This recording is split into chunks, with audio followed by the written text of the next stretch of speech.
The void trembles long before we give it a name. Some claim it is only the echo of dying stars, lost in the cold span between galaxies. But I have heard something else inside that silence, something older, heavier, a presence that does not merely move through the dark but bends it. There are nights when the astronomican flickers, when even the most disciplined navigators whisper of a shape far beyond the trailing deeps, a silhouette that should not exist in our cosmos. A figure who looks upon suffering not with hatred, but with ownership. They say his shadow alone could rival the hunger of the warp. They say his will could make titans kneel. They say if such a being ever set foot upon the soil of the Imperium, the very stars would tighten around him like frightened beasts. And sometimes when the choir goes still and no one dares breathe, I wonder, what if that rumor was true? What if something from another reality, another war beyond ours, reached out a hand toward the Imperium, not to join, not to save, but to claim? Before we go any further, I need to be honest with you. Sometimes I look into this endless void, and I see that 99% of you wander these stories but never swear your allegiance. If you stand with me among these tales of war, faith, and fire, then subscribe. It means more than you know. It helps these chronicles of the Imperium reach others who still remember what humanity once was. And tell me, from which world, hive, or system do you watch? I always read your messages. It reminds me that even across the stars, the spirit of mankind still listens. I remember the precise moment I understood that fear was not a feeling but a frequency, and that our world had begun vibrating to a pitch that made my teeth ache and my thoughts scatter like rats before flood water. My name is Kale Vorsek, though I struggle now to recall what that name meant when it still carried the weight of identity rather than the hollow echo of a man who witnessed something that should not exist. I was born into the grinding machinery of Pharaoh Tertius, one of those forgotten manufactorum worlds where the Imperium extracts value and discards lives with equal efficiency. We lived beneath a sky perpetually stained the color of old blood, where ash fell like snow, and the horizon was defined by smokestacks that had been burning since before my grandfather's grandfather drew breath. I worked the forge lines in Sector 7 Gamma, 12-hour shifts that bled into 14, then 16, as quotas climbed and rations shrank. I wore the same stained work clothes for months at a time, ate protein paste that tasted of rust and despair, and believed with absolute certainty that this was the Emperor's will, that my suffering had purpose in a vast machine I could never comprehend. My life was a carefully constructed routine, every moment orchestrated to maximize output and minimize thought. I woke to klaxon calls that rattled the thin walls of my hab unit, dressed in darkness because lumen strips were rationed, and joined the shuffling masses flowing toward the production districts like blood through corroded veins. I learned to think in rhythms of hammerfall and cooling steam, to measure time by the weight of exhaustion in my bones rather than any chronometer. I was not taught to question why we forged tank treads that would never see our world again, why we melted down metals whose names I could not pronounce, why entire shifts would sometimes vanish, and their names would be scraped from the roster without explanation. Those details were beyond my station, the invisible foundation upon which the Imperium's endless war machine rested. I had no family that I could remember. The breeding programs and labor redistribution protocols saw to that. I had coworkers whose names I knew and faces I recognized, but we did not speak of anything beyond the work. To speak was to waste breath better spent on survival. To question was to invite the attention of overseers whose patience had been ground away by centuries of human entropy. So we existed in a kind of collective silence, broken only by the industrial symphony of our bondage. Then the sensors began to fail. It started small, easy to dismiss as the normal decay of equipment on a world where maintenance was always deferred in favor of production. Auspex arrays would flicker, showing phantom readings that resolved into nothing. Vox channels would crackle with interference that almost sounded like words in a language that predated human speech. The Skidara patrols that normally moved with mechanical precision began to hesitate at intersections, their augmented eyes scanning empty air as though tracking something we could not see. I felt it before I understood it, a pressure against my mind, like the moment before a storm breaks when the air grows thick and charged with potential violence. My skull ached with a kind of existential weight, as though gravity itself had grown heavier, but only for the space inside my head. Dreams became strange, filled with images of vast shapes moving through darkness, of eyes that saw without looking, of a presence whose attention felt like judgment carved from the absence of mercy. Others felt it too. Whispers circulated through the production lines, carried in the brief moments when overseers looked away. Workers spoke of seeing giants made of pure intent striding across the sky, of shadows that fell upward instead of down, of a radiance that felt cold despite burning bright enough to sear the inside of your eyelids. The authorities denied everything, of course.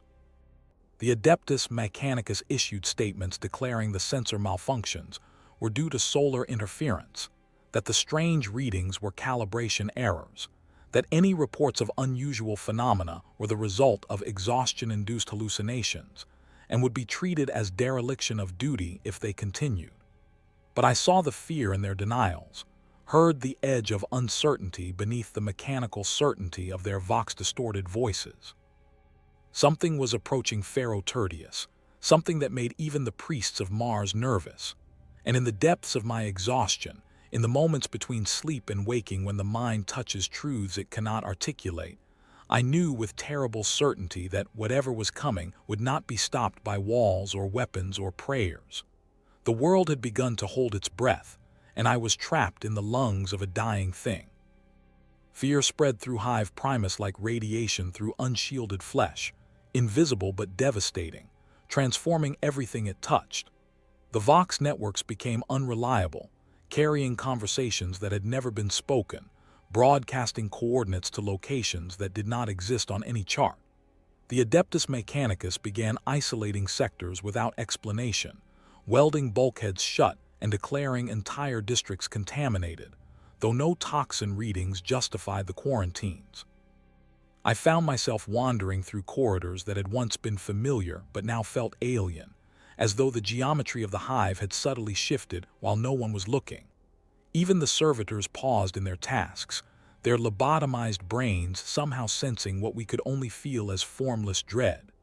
The oppression was physical, a weight that settled on shoulders and compressed spines, making every movement require conscious effort.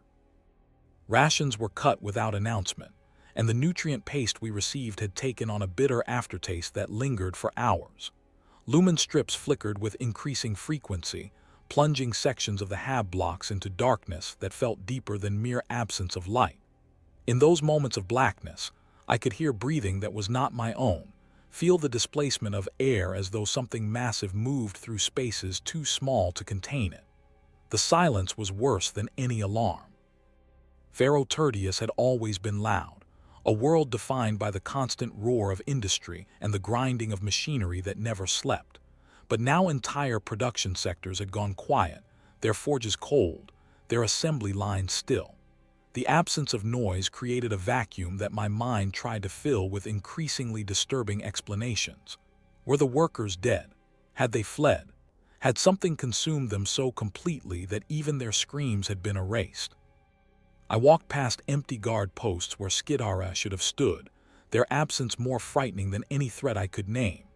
The hab blocks grew claustrophobic despite their vast scale. Hundreds of thousands of workers compressed into spaces designed for efficient storage of human resources, and yet I felt utterly alone. Faces passed in the dim corridors, but eyes would not meet mine, as though acknowledging another person's existence would somehow make real the shared terror we all carried. Children who should have been in the youth labor programs huddled in alcoves, their small hands pressed against their ears, as if trying to block out a sound only they could hear. The elderly, those who had somehow survived past their utility quotas, sat in doorways with expressions of resignation that went beyond acceptance of death into something approaching relief. Food became scarce enough that fights broke out over discarded scraps, brief explosions of violence that ended as quickly as they began, leaving bodies in corridors that no one came to collect. The recycling servitors that should have processed the dead had stopped functioning, or perhaps they too had fled, if such things were capable of fleeing. The smell of decay mixed with the ever-present tang of coolant and machine oil, creating an olfactory signature that would forever after define my memories of those days. I tried to maintain my work schedule, to find comfort in routine, but the forge master had not appeared in 3 shifts. The machinery sat cold and silent, its potential violence suspended in a stasis of abandonment. Without orders, without purpose, we workers simply stood in the production halls, staring at equipment that had defined our existence, now rendered meaningless by circumstances we could not comprehend. Some prayed to the Omnissiah, their voices echoing in the industrial cathedral with a desperation that suggested they expected no answer. Others simply wept, their tears carving tracks through the grime on their faces. And through it all, that pressure continued to build, that sense of something immense and inexorable drawing closer with each passing hour. Rumors circulated that an invisible colossus walked across the surface above us, its footsteps too slow to detect individually, but accumulating into a rhythm that resonated through the hive's foundations. Some claimed they could feel it in their bones, a vibration at the edge of perception that made teeth buzz and joints ache. The tech priests dismissed these reports, but their dismissals grew more frantic, less convincing with each iteration. I began to notice cracks in the walls that had not been there before, hairline fractures that spread in patterns too geometric to be natural. When I pressed my hand against the metal, I could feel a pulse, as though the hive itself had developed a heartbeat. Or perhaps it was my own blood pressure, elevated to dangerous levels by stress my body had not been designed to endure. The distinction seemed increasingly irrelevant as the boundaries between self and environment began to dissolve. The tremor began at 400 hours, though I only know the time because I had been staring at a chronometer display, watching the seconds tick past with hypnotic fascination, unable to sleep despite exhaustion that had accumulated into a kind of existential debt. The ground did not shake the way it should during a seismic event or orbital bombardment. Instead, it rippled, as though reality itself had become fluid, waves propagating through solid matter in defiance of every physical law I had been taught to trust. The walls of my hab unit bulged inward, then snapped back to their original positions with a sound like breaking bones. I threw myself toward the door as the ceiling began to sag, metal beams bending under pressure that came from no source I could identify. The corridor outside was chaos.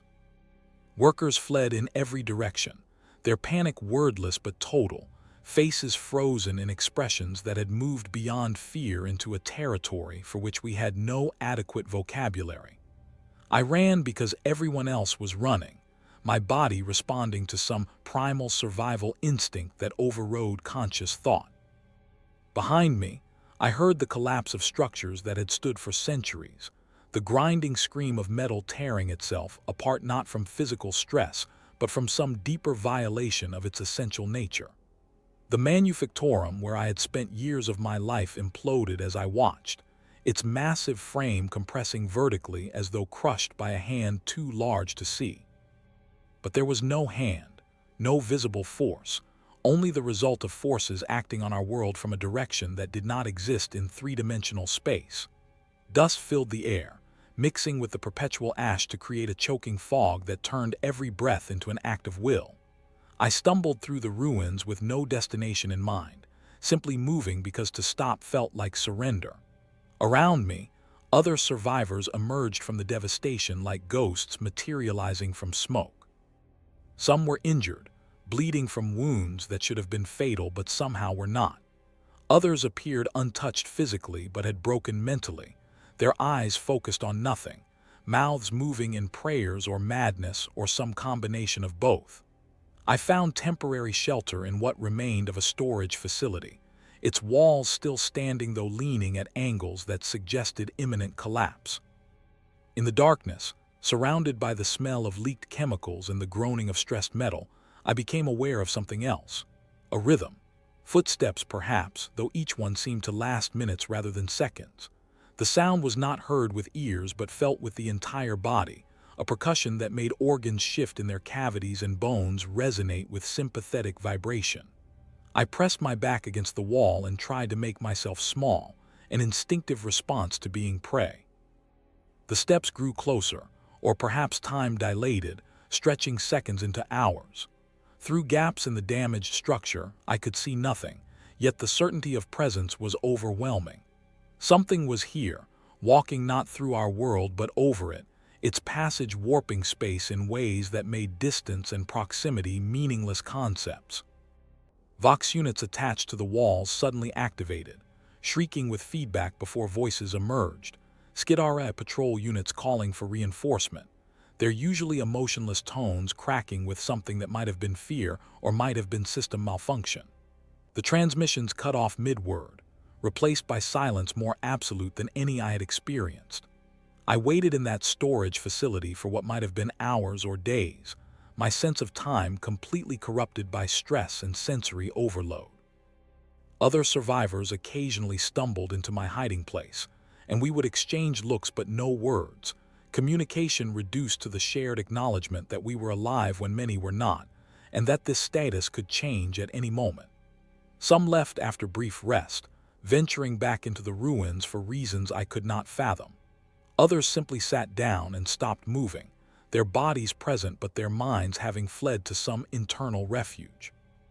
I envied them their escape, but my own mind remained stubbornly anchored to reality, forcing me to witness every moment of this inexplicable disaster.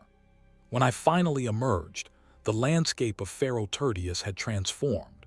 Structures I had known my entire life had been rearranged into new configurations that hurt to look at, their angles suggesting mathematics that human consciousness was not equipped to process.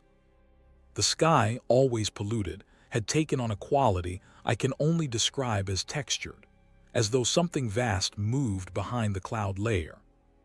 The Imperium's response came with the efficiency of a machine that had rehearsed apocalypse scenarios for 10,000 years. Orbital augers that had been dormant since the world's founding suddenly blazed with activity, their sensor arrays straining to categorize an anomaly that defied every known classification. I learned this not through official channels, but through fragments of Vox traffic that leaked into civilian frequencies, panicked tech adepts reporting readings that contradicted themselves from one moment to the next.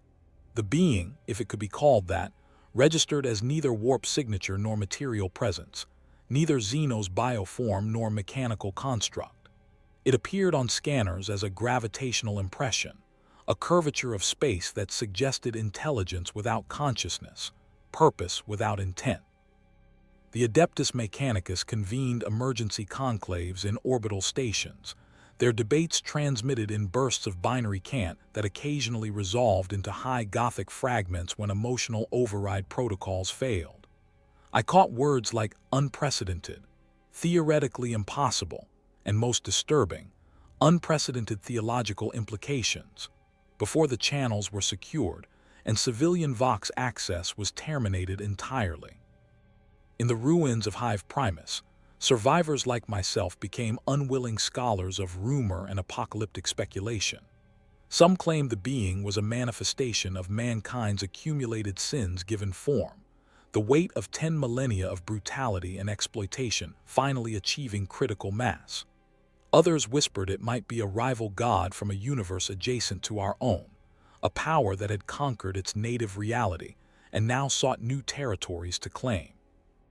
The most disturbing theory, spread by individuals whose sanity had clearly fractured, suggested the being was neither invader nor punishment, but observer, an intelligence so far beyond human comprehension that our entire species registered as less than insects, our suffering and achievements equally meaningless in its eternal calculus. The ecclesiarchy attempted to impose narrative control, sending preachers into the ruins to declare this was a test of faith, or perhaps a manifestation of the emperor's judgment on those who had wavered in their devotion. But their sermons lacked conviction, their voices carrying a tremor that suggested they believed their own words no more than we did. I saw one preacher break down mid-liturgy, his carefully rehearsed verses collapsing into incoherent sobbing as he stared at something in the distance that only he could see. The military mobilization became impossible to ignore when the first Astra Militarum regiments arrived via orbital drop. I watched from the rubble of what had been my sector as drop pods screamed through the atmosphere, their retro thrusters painting the sky with fire. Thousands of soldiers deployed with the practiced efficiency of men who had fought across 100 war zones, their weapons blessed by tech priests whose mechanical augments glinted in the harsh light of Pharaoh Tertius's sun. They established perimeters, erected fortifications, and moved with the kind of purposeful certainty that suggested someone somewhere understood what was happening and had a plan to address it. I wanted to believe them. I wanted to believe that the Imperium's military might, refined through 10,000 years of constant warfare, would be sufficient. But I had felt that pressure against my mind, had witnessed the impossible physics of the being's passage, and I knew with a certainty I could not articulate that conventional force would prove meaningless. The Skidara came next, their crimson robes billowing as they marched in perfect formation, augmented limbs moving with inhuman precision. They deployed Castellan robots, towering automata bristling with weaponry designed to reduce entire city blocks to molecular debris. The ground shook under their weight as they took up positions around the perimeter of the city, their cognition arrays processing targeting solutions for an enemy they could not properly detect. I felt a surge of hope despite myself, watching these instruments of the machine god arraying for battle. Surely nothing could stand against such power, such technological supremacy. And then the golden ship descended, and I understood how naive my hope had been. The craft was unlike any vessel I had seen. Its hull worked with such artistry that it seemed more sculpture than machine. Even from a distance, I could see the details. Eagles and lightning bolts rendered in precious metals, every surface inscribed with devotional text in languages that predated the Imperium itself. The ship moved with impossible grace, defying physics in ways that suggested technology so advanced it had become indistinguishable from divinity. When it touched down on a landing platform hastily cleared by terrified workers, the ramp descended to reveal figures that made my breath catch in my throat. They walked like gods because they were the closest thing to divinity that humanity could manufacture. The Adeptus Custodes, the Emperor's own chosen warriors, moved with a grace that made even the enhanced Skidharai look clumsy by comparison. There were only 5 of them, but their presence transformed the atmosphere more thoroughly than entire regiments had managed. Each stood nearly 3 meters tall, their auramite armor catching the polluted sunlight and transforming it into a radiance that seemed to emanate from within. Their guardian spears, weapons that had ended threats I could not name and would not survive learning about, were held with casual confidence that spoke of 10,000 years of absolute superiority. I watched from my position in the ruins, pressed against rubble still warm from fires that had burned themselves out hours or days ago. The custodians conferred with the Astra Militarum command structure, their voices too low to hear, but their gestures conveying the kind of certainty that military leaders spend lifetimes cultivating and never fully achieve. I saw generals who had commanded millions of soldiers, who had orchestrated planetary conquests and broken Xeno's empires, reduced to the body language of supplicants in the presence of these golden giants. The realization settled over me like the ash that never stopped falling. Whatever approached Pharaoh Tertius was significant enough to warrant the attention of warriors who typically guarded the emperor himself. The implications were crushing. The Imperium does not deploy the Adeptus Custodes casually. They are not shock troops to be thrown at every threat, not symbols meant to inspire morale among common soldiers. They are precision instruments, unleashed only when the threat is existential, when failure would ripple through the Imperium's foundations and potentially bring down the entire edifice. Their presence here, on a forgettable manufactorum world whose loss would barely register in the vast administrative machinery of Terra, meant that someone in the highest echelons of power understood this was not a local crisis, but the opening movement of something that could metastasize into catastrophe. I felt simultaneously more secure and more terrified. The military buildup continued with escalating intensity. More regiments arrived, their transports forming a continuous stream of descending fire as they penetrated the atmosphere.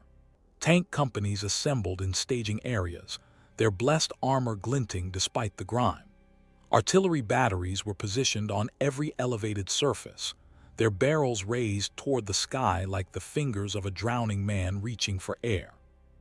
The Adeptus Mechanicus deployed Castellan maniples in formations that suggested defensive doctrine designed for threats that could come from any direction simultaneously. And everywhere, the activity was accompanied by prayer, constant litanies broadcast over vox speakers, tech priests chanting in binary cant, and common soldiers muttering verses from the imperial creed between breaths. The civilians, those of us who had survived the initial devastation, were corralled into designated safe zones that were anything but safe. We huddled in the shells of buildings that had partially collapsed, separated from the military preparations by razor wire and the nervous presence of militarum troops who looked like they wanted to be anywhere else. Food and water were distributed with bureaucratic efficiency that somehow made the rations taste worse than usual. Medical servitors moved among us, treating injuries with mechanical indifference, their augmented appendages suturing wounds and injecting antibiotics without regard for pain or dignity. I sat among hundreds of others, all of us reduced to the status of refugees on our own world. We spoke in whispers when we spoke at all, sharing fragments of information and wild speculation in equal measure. Someone claimed to have seen the being clearly, describing it as a giant that dwarfed the hive structures, though whether it was armored or naked, mechanical or organic, their description dissolved into contradictions that suggested the observer's mind had broken trying to process what their eyes reported. Another survivor, a woman whose face was streaked with blood from a head wound that had scabbed over without proper treatment, insisted she had heard it speak, not with sound but directly into her consciousness, words that bypassed language and imprinted meaning through some form of conceptual transmission.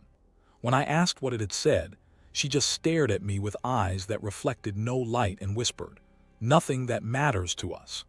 The days blurred together in that camp. Time became measured not in hours but in the rotation of guard shifts and the irregular distribution of rations. I slept in fits, waking from dreams where I stood on a plane of infinite extent and watched something approach from a distance that never decreased no matter how long I observed. The evacuation came without warning, hastily organized and executed with the kind of barely controlled chaos that suggested the authorities were more frightened than they wanted to admit. Militarum soldiers swept through the refugee camps, shouting orders that contradicted each other, herding us toward transport trucks that looked like they had been pulled from mothball storage after decades of neglect. I grabbed what few possessions I still had, a water canister and a torn blanket, and joined the crush of humanity being forced toward a destination no one would specify. The trucks moved through districts I no longer recognized, the familiar geography of my lifetime transformed into an alien landscape. Buildings leaned at impossible angles, their supports twisted as though subjected to forces that attacked structural integrity at a molecular level. The roads had developed ripples, waves frozen in asphalt that suggested the planet's crust itself had momentarily become liquid before resolidifying. Vox speakers mounted on the transports blared constant warnings to remain calm, to trust in the Emperor's protection, to not look directly at the sky. I violated that last instruction immediately, craning my neck to stare upward through the truck's open top. The sky was wrong. Not merely polluted or discolored, but fundamentally altered in ways that made my vision blur when I tried to focus. The clouds moved in patterns that suggested geometry that could not exist in 3 dimensions, forming shapes that hurt to perceive, angles that my brain tried to interpret as familiar before giving up and simply registering pain. And through gaps in those impossible cloud formations, I saw it, the silhouette. It was not a shape so much as an absence, a place where the sky had been cut away to reveal something behind the universe. It moved with a slowness that paradoxically suggested immense speed, as though covering vast distances, but doing so at a scale that made its progress appear glacial from our perspective. I tried to estimate its size and failed immediately, my mind offering numbers that ranged from merely massive to planet scale before refusing to process the data further. Around me, other refugees saw it too. Some screamed high-pitched sounds of pure existential terror that cut through the rumble of the truck's engine. Others went silent, their mouths hanging open, bodies going rigid as their consciousness rejected what their senses reported. A man near me began to laugh, a sound that started low and built to a manic crescendo before he threw himself from the moving vehicle, his body bouncing off the pavement and lying still as we continued past. No one moved to help him. We had all reached the point where individual deaths were too small to register against the scope of what we witnessed. The transport convoy passed through checkpoints where Skidari stood motionless, their augmented eyes tracking something we could not see. Their normally impassive faces, what flesh remained visible beneath their modifications, showed expressions I would never have believed possible on those half-machine features. Fear. Pure, undiluted terror that their technological superiority had failed to insulate them from. When even the servants of the Omnissiah were afraid, what hope did flesh and blood humans have? The Vox speakers continued their litany of reassurance, but the broadcast was degrading, words stretching and compressing as though the signal was being warped in transit. I heard fragments. Maintain faith. Imperium endures. Emperor protects. Between bursts of static that almost resembled voices speaking in languages that predated human speech. Once, the static resolved into what sounded like screaming, thousands of voices crying out in agony or ecstasy, or some emotion for which we had no word, before cutting back to the standard emergency broadcast. We reached what passed for a secondary defensive perimeter, where the military had concentrated its heaviest assets. Titans, god machines of the Collegia Titanica, stood in firing positions that commanded approaches from every direction. Even in my state of shock, I felt awe looking at those towering war machines, each one a cathedral of destruction crewed by princeps whose minds were directly integrated with weapons capable of reducing cities to glass. Their void shields shimmered with barely contained energy, creating distortion fields that made the air ripple. Surely, I thought, surely nothing could stand against such power. The convoy stopped, and we were offloaded into what had been designated as a deep shelter, underground facilities originally designed to protect machinery and materials, now repurposed to store human cargo. The descent was steep, taking us down levels that still smelled of the machine oil and coolant that had been their original purpose. I saw it clearly for the first time 3 days after we descended into the shelters, though calling it seeing suggests my eyes were the primary organ involved, which was not entirely accurate. The authorities had set up viewing stations in the deeper levels, areas where those of us still clinging to sanity could receive filtered information about what was happening on the surface. The screens showed images captured by Auspex arrays and orbital surveillance platforms, footage that had been processed and sanitized but still carried enough raw data to shatter unprepared minds. It stood against the sky like a wound carved into reality, a silhouette that my brain insisted on interpreting as human-shaped though the proportions were all wrong, too tall, too still, too present in a way that suggested it occupied more dimensions than I could perceive. It was not warp-born, that much was obvious even to someone with my limited understanding of such things. There were no tentacles writhing from impossible geometries, no constantly shifting forms that characterized demonic manifestations. This being was solid, definite, possessing an integrity that suggested it existed according to laws, just not laws that applied in our universe. The footage showed it standing in what had been the primary production district, though the factories and forges had been reduced to rubble during its initial approach. It did not move. It did not gesture or shift position or exhibit any of the small, unconscious movements that characterize living things. It simply stood, and in its standing, it exerted a presence that warped the space around it in ways the recording equipment struggled to capture. Distance became unreliable in its vicinity. Objects that should have been in the foreground appeared behind it, while structures kilometers distant seemed to press up against its form. The sky bent around its head, light following paths that defied optical physics, and its gaze, though I could not see eyes in any conventional sense, possessed a weight I could feel even through the layers of mediation provided by the screens. I was not alone in the viewing chamber.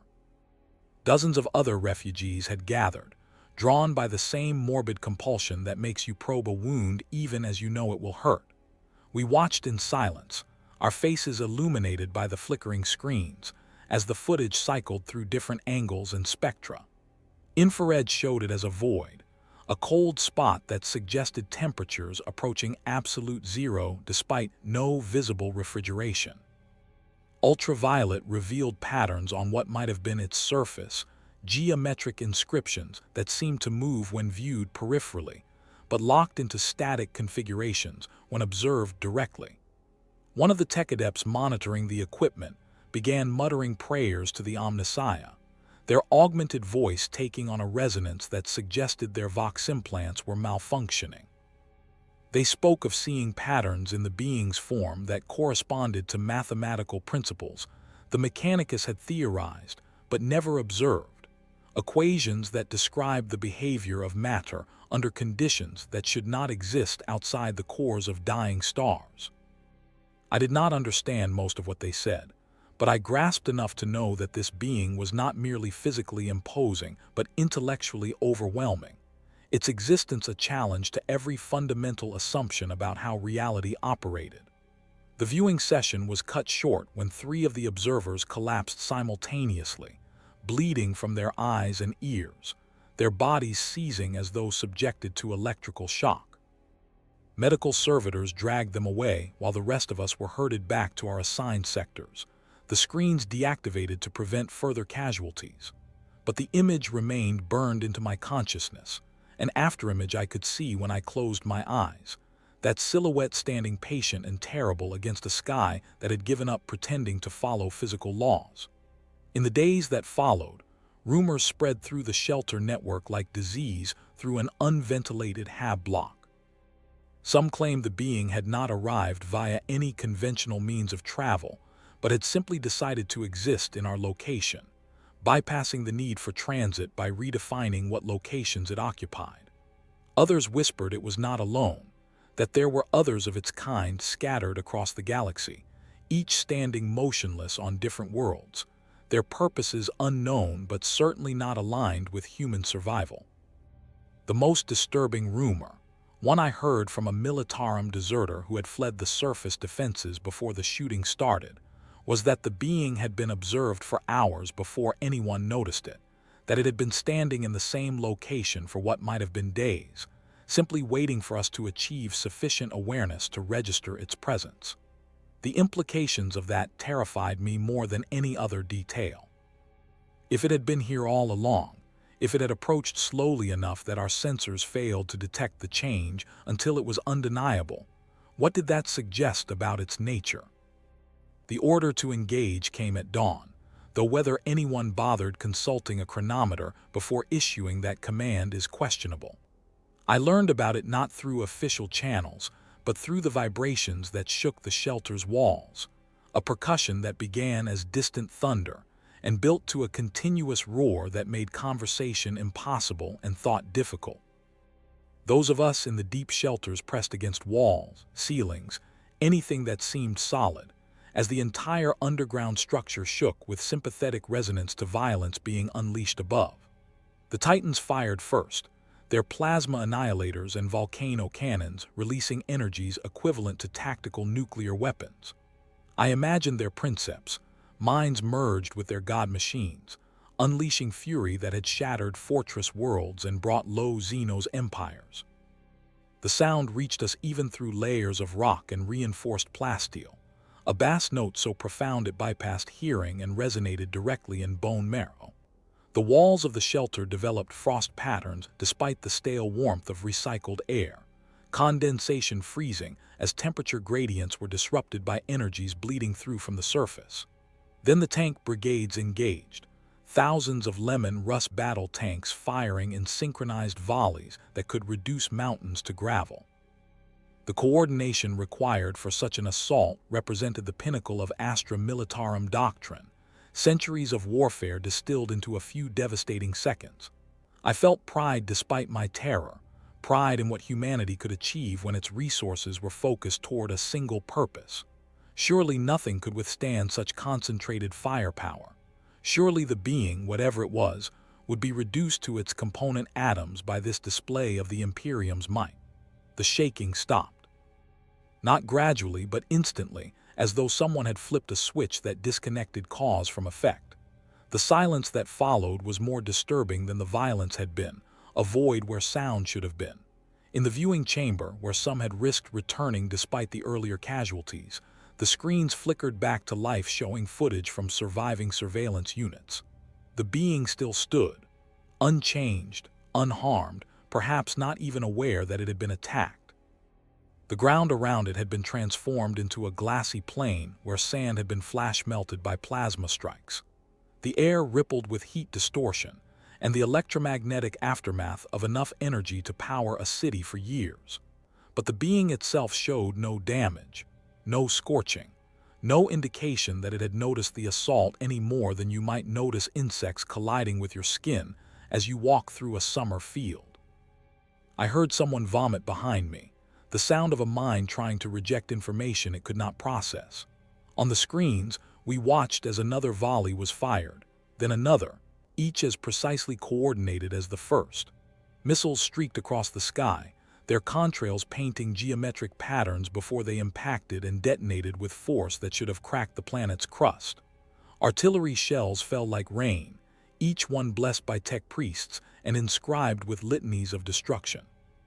The Skidari advanced in perfect formation, their galvanic rifles firing in synchronized bursts that created a wall of coherent energy.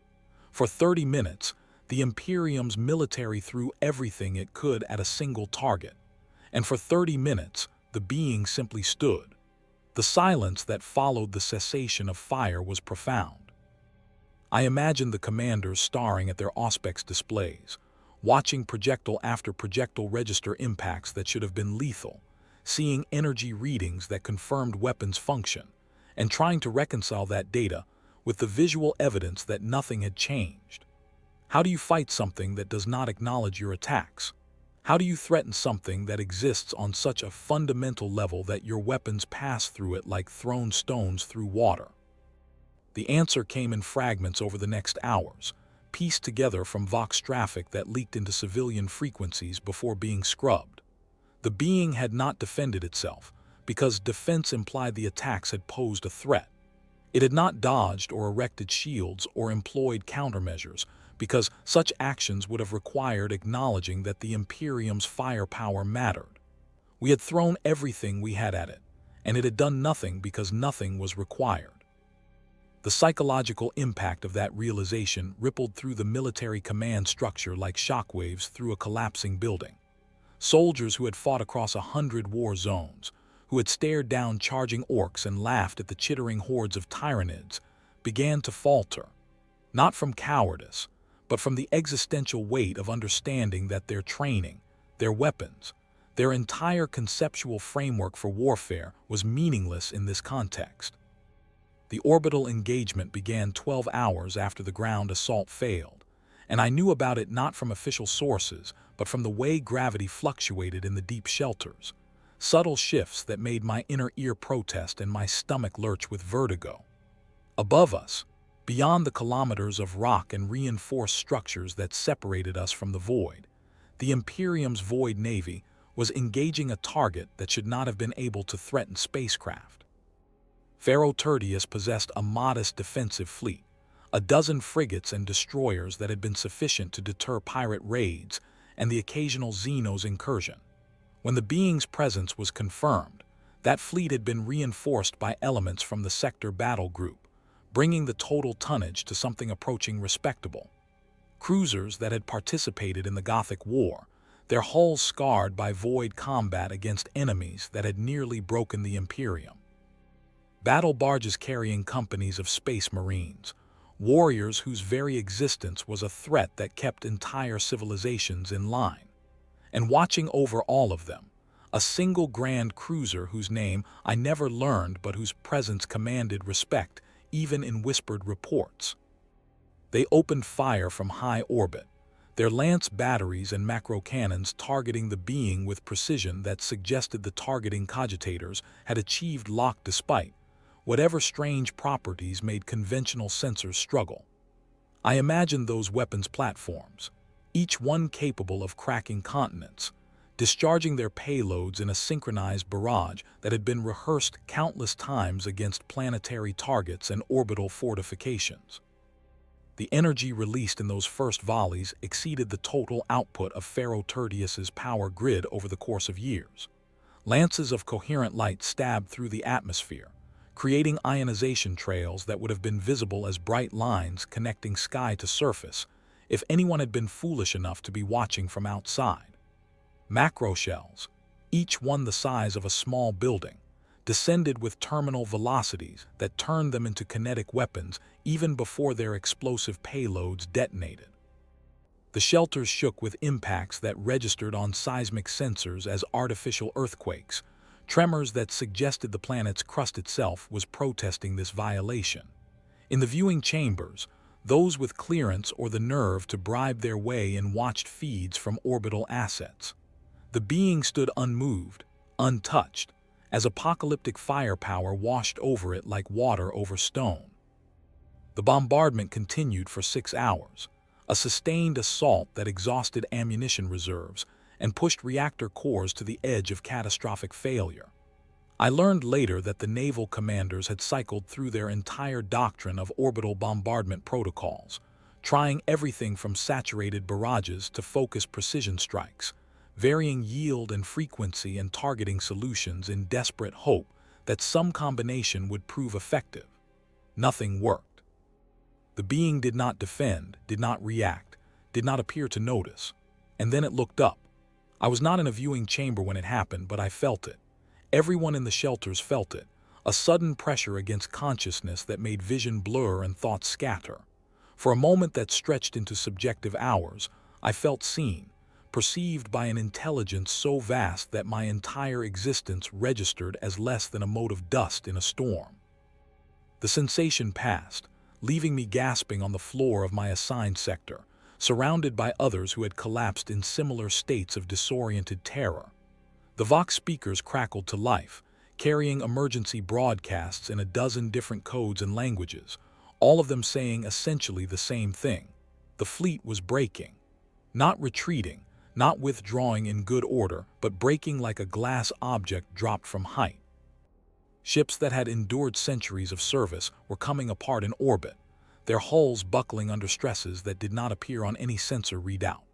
It was not weapons fire that destroyed them, not torpedoes or boarding actions or any conventional threat. It was simply that the being had acknowledged their presence, had directed a fraction of its attention toward the sky, and reality in that region had decided that metal and void shield and blessed armor were no longer sufficient barriers against entropy. I saw footage later, recovered from automated recording systems on vessels that survived long enough to evacuate skeleton crews. The images showed ships folding in on themselves, not exploding but compressing as though gravity had suddenly intensified in localized areas. Crew members were visible in some frames, pressed against bulkheads by forces that should not have existed, their bodies undergoing transformations that the human form was never meant to endure. The panic began in the command structures and cascaded downward through the hierarchy, with the inevitability of water seeking its level. I witnessed the early stages through the lens of military disintegration, watching as the carefully maintained order that kept millions of soldiers functioning as a coordinated force dissolved into something approaching chaos. The Astra Militarum soldiers stationed in and around the shelters stopped maintaining their patrols, instead gathering in tight clusters where they spoke in hushed voices that occasionally erupted into shouting matches that their officers no longer had the authority or will to suppress. The Skidharai, normally immune to such emotional volatility due to their augmentations, developed worrying behavioral glitches, standing motionless for hours at a time or moving in repetitive patterns that suggested their cognitive programming had encountered errors it could not resolve. Even the Adeptus Custodes, those paragons of transhuman perfection, showed signs of strain. I saw one of them standing alone in a corridor intersection that I was crossing during a sanctioned movement period, his golden armor seeming dimmed, his guardian spear held not in ready position but planted like a walking stick, his helmeted head tilted upward as though staring through the kilometers of rock at something only he could perceive. When I accidentally made eye contact through his helmet lenses, I saw something I had never expected to witness in one of the Emperor's chosen: uncertainty. Not fear exactly, but the unsettling recognition that his training and enhancements and 10,000 years of accumulated martial knowledge were insufficient tools for the current crisis. Among the civilian refugees, the breakdown was more obvious and more disturbing. Fights erupted over resources that had previously been shared with grudging civility. Water rations became currency in an economy of desperation. Food caches were guarded with improvised weapons fashioned from debris and desperation. I saw a man kill another over a blanket, the violence sudden and brutal, and then stand over the body with an expression that suggested he could not remember why he had done it. The ecclesiarchy preachers attempted to maintain some semblance of order through constant litanies and prayer sessions, but their words had lost purchase on minds that had been forced to confront the inadequacy of faith when matched against forces that did not care about human belief. I attended one sermon in the main refugee gathering area, drawn by boredom and the faint hope that repetition of familiar verses might provide some comfort. The preacher, a man whose face carried the scars of penitent flagellation and whose eyes burned with zealous certainty, declared that this was the Emperor's judgment on a world that had strayed from proper devotion. He proclaimed that only through renewed faith could salvation be achieved, that the being testing us was an instrument of divine will meant to separate the faithful from the heretical. Halfway through his sermon, someone in the crowd asked a simple question: "If this is the Emperor's will, why do even the custodians seem afraid?" The preacher had no answer. His mouth opened and closed, words forming and dying before reaching articulation, and in his silence the fragile construct of meaning he had been building collapsed. The crowd dispersed in sullen quiet, leaving the preacher standing alone on his improvised pulpit, staring at his hands as though they belonged to someone else. The Vox networks carried increasingly desperate broadcasts from whatever remained of the command authority. Calls for order mixed with contradictory evacuation instructions and half-formed contingency plans that suggested no one actually knew what to do. I heard one transmission, brief before it was cut off, where a naval officer was arguing that the sector should be quarantined, the entire system declared perdita, and left to whatever fate the being intended, sacrificing Pharaoh Tertius to prevent the contagion of its presence from spreading. The counter-argument, equally brief, was that such a decision required authority that resided only on Terra, and that requesting such authorization would take months even if approval was granted. In the silence after that exchange, I understood that we were truly alone, abandoned not through malice but through the simple reality that the Imperium was too vast to respond quickly to any individual catastrophe. Riots began on the third day of the post-orbital collapse period. Crowds of refugees, their minds broken by sustained terror and resource deprivation, surged against the barriers that separated different sectors. The Militarum soldiers tasked with maintaining order fired warning shots that were ignored, then fired into the crowd, killing dozens before the rest dispersed into the warren of corridors and side passages. The bodies were left where they fell, no one willing to waste energy on burial or removal. In the depths of our confinement, deprived of reliable information, and surrounded by the constant low-grade terror of waiting for annihilation, the human mind does what it has always done. It tells stories. The rumors that circulated through the shelter network grew more elaborate with each retelling, accruing details that might have been genuine intelligence or might have been pure fabrication, impossible to distinguish in an environment where truth had become as fluid as the emergency lighting that flickered constantly overhead. I became a collector of these stories, not from any scholarly impulse, but simply because listening to others talk gave me something to focus on besides the weight of rock above and the presence of the being somewhere beyond it. An old woman, her face weathered by decades of labor, claimed she had been on the surface during the initial evacuation and had seen the being more clearly than the surveillance footage suggested. She described it as wearing armor that was not metal but something that looked like the night sky, scattered with points of light that might have been stars or might have been eyes, countless eyes watching in every direction simultaneously. When I asked if she was certain about this detail, she just laughed, a sound empty of humor, and said certainty was a luxury none of us could afford anymore. A former militarum soldier, dishonorably discharged for desertion, but tolerated in the shelters because no one had the energy to enforce regulations anymore, spoke of intercepted Vox traffic from the Adeptus Custodes command channel. He claimed the Golden Warriors had transmitted queries back to Terra requesting information about any historical records matching the being's description or behavior. The response, if there had been one, was above his clearance to access, but the fact that even the custodians needed to consult archives suggested this was not something the Imperium had encountered before, or at least not in recent millennia. The implications haunted me. If the being was truly unprecedented, if it represented a class of threat for which no protocols existed, then everything the Imperium had learned about warfare and survival over 10,000 years was suddenly obsolete. A tech adept, their augmentations malfunctioning in ways that made their speech slur and their movements jerky, insisted they had managed to access secured Mechanicus data streams before the connection was terminated. They spoke of theoretical discussions among the highest-ranking magi, debates about whether the being could be classified as divine in the technical sense that certain techno-theological frameworks employed the term. Not divine as in warp spawn or demon, but divine in the sense of existing on a fundamental level that placed it outside the normal hierarchy of material existence. The adept's explanation dissolved into binary cant mixed with high Gothic theological terminology that I could not follow, but the core suggestion was clear enough.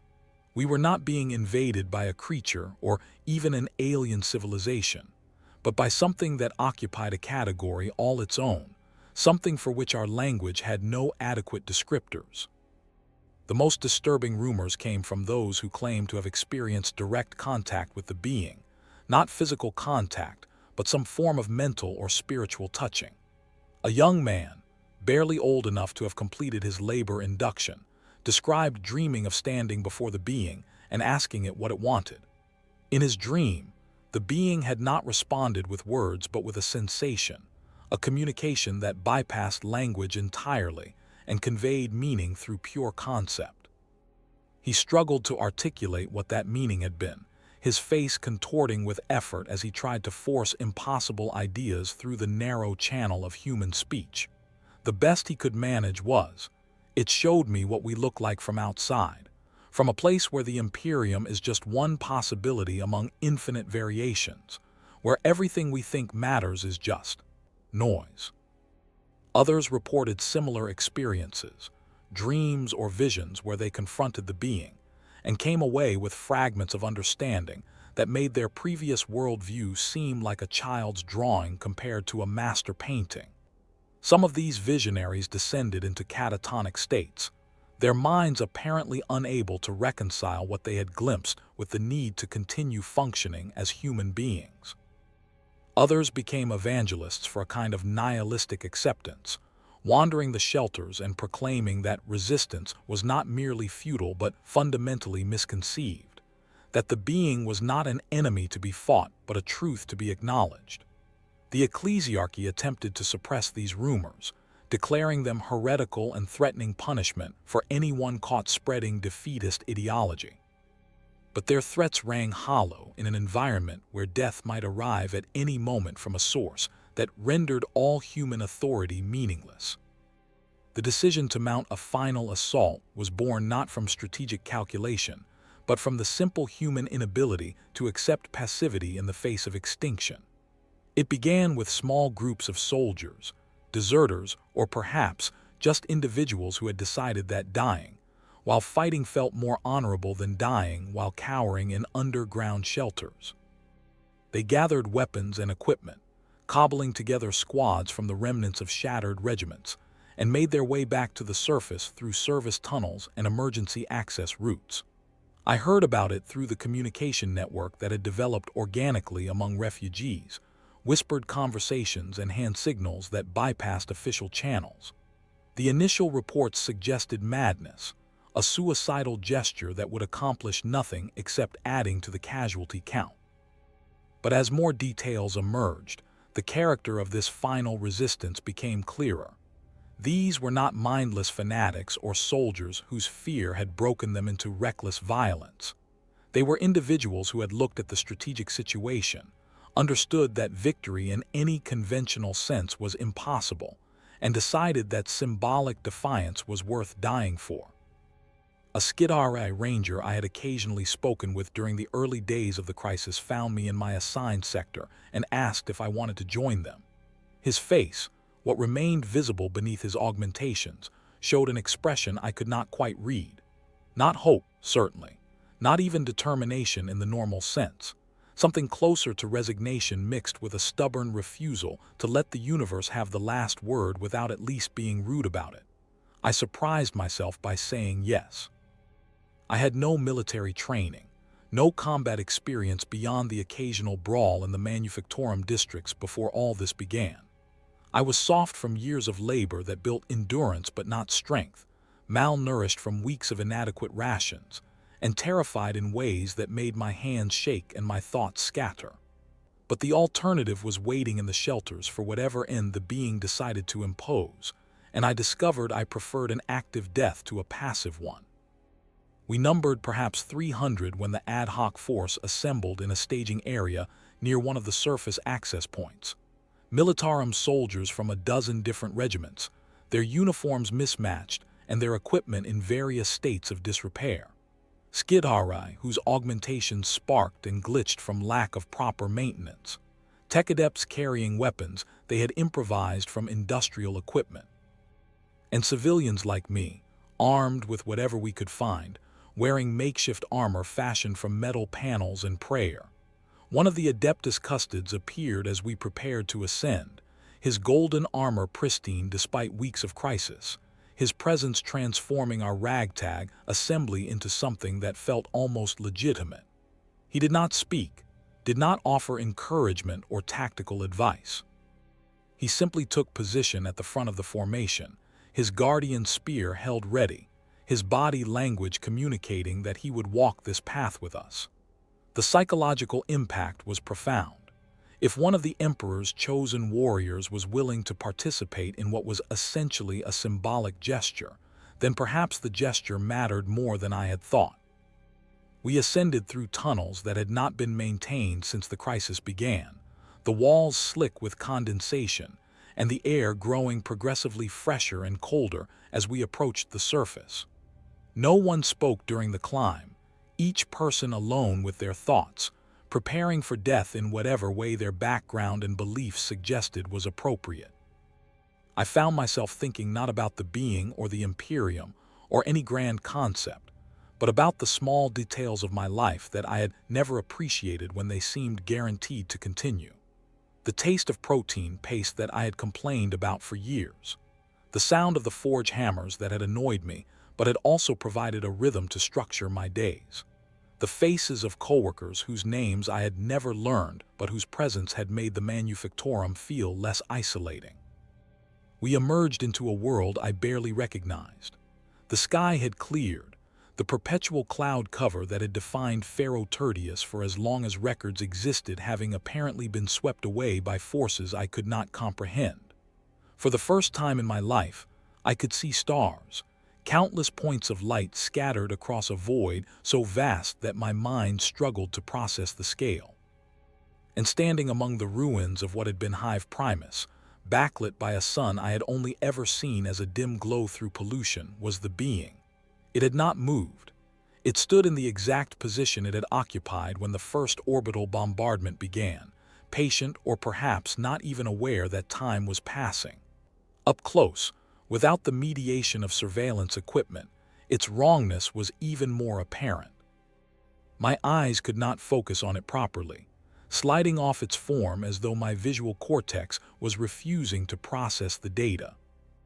We advanced across rubble that crunched beneath our boots with sounds that seemed too loud in the unnatural silence that surrounded the being's presence. The custodian led, his movements fluid despite the difficult terrain, his armor catching the direct sunlight and reflecting it in ways that created momentary halos around his form. Behind him, our ragtag formation spread out in a loose approximation of military order, each person stepping over debris that had once been buildings or vehicles or the tools of civilization, now reduced to anonymous wreckage. The being did not react to our approach. It stood with the same terrible patience it had displayed throughout every assault, every bombardment, every desperate attempt to harm or drive it away. As we drew closer, the distortions became more severe. Distance stopped making sense in conventional terms. We walked for what felt like hours, but when I glanced back, the tunnel entrance we had emerged from was still visible, not substantially more distant than it had been when we started. The sun's position did not change, locked in permanent afternoon, as though time itself had become negotiable in this space. I felt pressure building behind my eyes, a pain that suggested my brain was attempting to process sensory input it had not been designed to handle. Around me, others showed similar signs of strain. Nosebleeds started without warning, blood flowing freely, and then stopping just as suddenly. Soldiers stumbled, their balance compromised by inner ear problems that made the ground seem to tilt and shift. The Tech Adepts' augmentations sparked and smoked, their mechanical components rebelling against proximity to something that violated too many fundamental assumptions about how reality operated. We reached a point where the distortion was so severe that continuing seemed impossible. The being was simultaneously in front of us and surrounding us, its form occupying space in ways that made mockery of three-dimensional geometry. I could see it from multiple angles at once, perceiving aspects of its structure that should have been hidden by perspective. It was like looking at an optical illusion that refused to resolve into a single coherent image, except the strain was not merely visual but existential, a pressure against the boundary between self and other that threatened to dissolve the distinction entirely. And then it looked at us. I cannot adequately describe the experience of being perceived by that intelligence. It was not like making eye contact with another person, where you recognize consciousness looking back at you and can negotiate the social dynamics of that recognition. It was more like being examined by a force of nature, the way a microscope might examine a bacteria culture, except the microscope was conscious, and the examination carried with it a judgment that was not moral or emotional but simply classificatory. We were being categorized, sorted into a taxonomy that placed humanity somewhere on a spectrum we could not see the extent of. The sensation lasted either a fraction of a second or several lifetimes. Subjective time had stopped being a reliable metric. When the attention withdrew, I found myself on my knees, my borrowed weapon fallen from nerveless fingers, my mind struggling to restart processes that had been interrupted. Around me, the others recovered at different rates. Some remained standing, though their postures suggested trauma that had not yet manifested in visible symptoms. Others had collapsed entirely, their bodies sprawled across the rubble in poses that might have indicated death or unconsciousness or some state between those categories. The custodian had remained upright, his guardian spear planted in the ground like a banner, his armored form the only stable point in a world that had temporarily lost coherence. He stood between us and the being, not in a defensive posture but simply as a marker, a golden line drawn across the boundary between what was human and what was other. In the silence that followed the being's attention, I became aware of a sound that was not quite sound, a vibration at the edge of perception, frequencies too low to hear but felt in bone and tissue. It carried meaning, somehow, though not through language or symbols or any form of encoding I could recognize. The message was simple and devastating, not hatred, not contempt, but something far worse. Apathy, complete and total indifference to our existence. We were not enemies to be defeated, not threats to be neutralized, not even obstacles to be removed. We were simply irrelevant beneath the threshold of concern, insignificant to a degree that made our suffering and our defiance equally meaningless. I understood in that moment why the being had never defended itself, never retaliated against the attacks. Defense implied that the attacks mattered, that they represented something requiring response. But we did not matter. Nothing we could do would ever matter to an intelligence that existed on this scale in this mode. Our weapons were toys. Our strategies were children's games. Our entire civilization was a minor fluctuation that would pass unnoticed in the vast span of whatever purposes the being pursued. The custodian moved first, his golden armor catching light that seemed to come from sources that did not exist in normal space. He walked forward with measured steps, his guardian spear held not in attack position but almost ceremonially, as though he were participating in a ritual whose meaning transcended the immediate context. I watched from my position on the ground, still struggling to reassemble my scattered consciousness, as he approached the being with a deliberation that suggested he understood exactly how futile this gesture was and had chosen to make it anyway.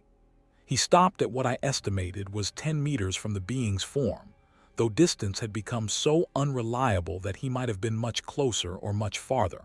For several heartbeats, nothing happened.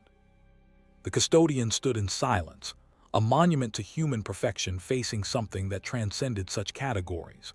Then he planted his guardian spear in the ground with enough force to crack the rubble beneath, the sound sharp and final in the distorted space. And he spoke. I could not hear the words from my position, but I saw his lips move, saw his armored shoulders set with the kind of determination that had kept the Imperium functioning for 10,000 years. He was not pleading or threatening or negotiating. He was simply stating, declaring the fact of human existence and human will, making it known that we had been here, that we had witnessed this encounter, that we would be counted even if we did not matter. The being did not respond. It stood unchanged, unmarked by the custodian's words or presence. But something shifted in the quality of the space around us, a subtle alteration in the pressure that had been crushing consciousness since we arrived. Not relief exactly, but an acknowledgement that the gesture had been registered even if it changed nothing. I found the strength to stand, my legs shaking with exhaustion and residual terror. Around me, others who had fallen were also rising, drawn upright by the example the custodian had set. We were not warriors, not heroes, not anyone who would be remembered by history even if history survived to do the remembering. But we could stand. We could place ourselves in this moment and refuse to kneel, even if our refusal meant nothing to the power we faced. One by one, we moved forward, forming a ragged line behind the custodian. Soldiers with broken equipment and civilians with improvised weapons, tech adepts whose augmentations sparked and failed.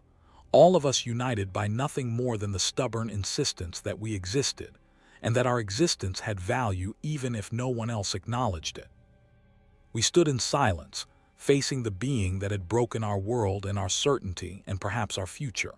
We did not charge. We did not fire weapons or shout defiance or make any dramatic gesture. We simply stood, 300 souls declaring through our presence that humanity had been here, had witnessed this, had not surrendered even when surrender would have been the rational choice. The moment stretched, time becoming elastic again, and in that stretched instant I felt something I had not expected. Not hope, not victory, not even relief, but a kind of grim satisfaction. We had done something that mattered, even if it only mattered to us. We had drawn a line, arbitrary and meaningless in any practical sense, and said, "Here we stand, acknowledge us or do not, but we were here." The being remained motionless. Its form, still incomprehensible, still wrong in ways that made perception painful, gave no sign that our presence registered as anything more than background noise. But I chose to believe, in defiance of all evidence, that somewhere in whatever passed for its consciousness, a note had been made. These creatures, these brief sparks of organized matter, had refused to vanish quietly. That would have to be enough. I do not know how long we stood there. Time had lost meaning in the distorted space around the being. It might have been minutes or hours or days, but eventually I became aware that the pressure was lessening, the weight against consciousness lifting by degrees too subtle to mark precisely. The distortion in space and time began to normalize, distance becoming reliable again, the sun resuming its movement across the sky. And when I looked toward where the being had been standing, I saw only empty space, rubble, and the ruins of a world that had been tested and found wanting. It had left. Not with fanfare or drama, not in an explosion of energy or a tear in reality, but with the simple absence that comes when something ceases to direct its attention toward you. The being had looked at us, cataloged us, and moved on, uninterested in conquest or destruction or any purpose we could comprehend. The realization that the being had gone did not bring relief so much as a kind of numb confusion. We stood in our formation, still facing the empty space where it had been, as though our minds needed time to process the transition from its presence to its absence. The custodian was the first to move, retrieving his guardian spear from where he had planted it and turning to face us. His helmet concealed any expression, but his posture suggested exhaustion that went beyond mere physical fatigue. He had stood in the presence of something that challenged every certainty the Imperium was built on and had maintained his purpose throughout. The cost of that discipline was written in the way he moved, slightly slower, slightly less precise than before. We began the journey back to the shelters without being ordered, our formation dissolving into a loose group of individuals who happened to be walking in the same direction. The landscape we traversed had changed during our confrontation, or perhaps during the weeks the being had occupied Pharaoh Tertius. The ruins seemed more complete, as though time had been accelerated, centuries of erosion compressed into days. Metal that should have been intact showed corrosion that suggested decades of exposure. Structures that had been merely damaged were now collapsed entirely, their materials having given up the pretense of cohesion. As we walked, I noticed the sky. The clearing that had revealed stars for the first time in living memory was beginning to reverse. Clouds were forming at the edges of the vast open space, not pollution clouds created by industrial processes, but natural weather patterns that Pharaoh Tertius had apparently always possessed beneath its manufactured atmosphere. I watched this process with fascination, seeing my world transform from the hellscape of smoke and ash I had always known into something that might, in time, become almost habitable. It was not a gift from the being. I doubted it even noticed or cared that its presence had disrupted the atmospheric conditions that had defined this planet for centuries. It was simply a side effect, a consequence of forces that had warped reality temporarily and allowed natural systems to reassert themselves in the gap. But the result was the same regardless of intent. Pharaoh Tertius had been changed, and those changes would persist long after the being's visit had faded from immediate memory. We reached the tunnel entrance as the sun began to set, another phenomenon I had never witnessed. The sky cycled through colors that I had seen in pic captures but never believed were real, orange and red and purple, a gradient that suggested beauty existed in nature without human intervention to corrupt it. I stood at the threshold between surface and shelter, unable to make myself descend back into the darkness after having seen this. Others seemed to feel the same. We gathered at the tunnel mouth, dozens of us who had faced the being and survived, watching the sun disappear below the horizon as though we were performing a religious observation. Perhaps we were. In the shelters, Chaos had given way to a different kind of order during our absence. The refugees had organized themselves into something approaching a functional community, distributing resources and caring for injured and mentally broken individuals with an efficiency that suggested humanity functioned better without official oversight constantly managing their actions. The Militarum soldiers who had remained behind had either fully integrated into this new social structure or had withdrawn to isolated sectors where they could pretend they were still following regulations. When we entered and word spread that the being had departed, the response was not celebration but a kind of cautious acknowledgement. People nodded, made signs of the Aquila, returned to whatever tasks they had been performing. It was as though everyone understood that this was not victory but reprieve, that we had not been spared through strength or virtue, but through cosmic indifference. In the days that followed, reconnaissance teams ventured onto the surface to assess the damage and begin the impossible task of cataloging what had been lost. Hive Primus was gone, not destroyed in the conventional sense, but rendered uninhabitable by distortions that persisted even after the being's departure. Entire sectors had developed gravitational anomalies, areas where weight increased or decreased without apparent cause. Other regions showed temporal irregularities, time flowing at different rates such that a person could enter, experience hours, and emerge to find only minutes had passed outside, or vice versa. The Adeptus Mechanicus established research stations to study these phenomena, their tech priests frantically documenting everything in hopes that understanding might emerge from enough data. I doubted they would find answers they could use. 6 months passed before the Administratum officially acknowledged what had happened on Pharaoh Tertius, and when they did, the report bore little resemblance to what we had experienced. The being was described as a previously unknown Xenos entity that had been successfully driven off by Imperial forces after minimal casualties and minor structural damage. The report recommended increased tithe rates to compensate for temporary production shortfalls, and noted that a commissariat investigation would determine if any dereliction of duty had occurred during the incident. I read a smuggled copy of this report and felt nothing. Not anger at the lies, not frustration at the dismissal of what we had endured. Just a weary acceptance that this was how the Imperium functioned, reality rewritten to serve administrative convenience, truth sacrificed to maintain the illusion of control. Those of us who had been present knew what had happened, and that knowledge would have to be sufficient because no official record would ever capture it. The reconstruction of Pharaoh Tertius proceeded slowly, hampered by the persistent anomalies and the simple fact that much of the infrastructure had been too damaged to repair.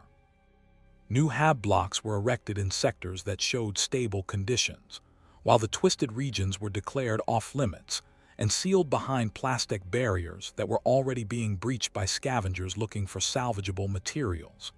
The manufactorums gradually restarted, their forges cold for the longest period since the world's colonization, now heating up again to resume the endless work of feeding the Imperium's appetite for materiel.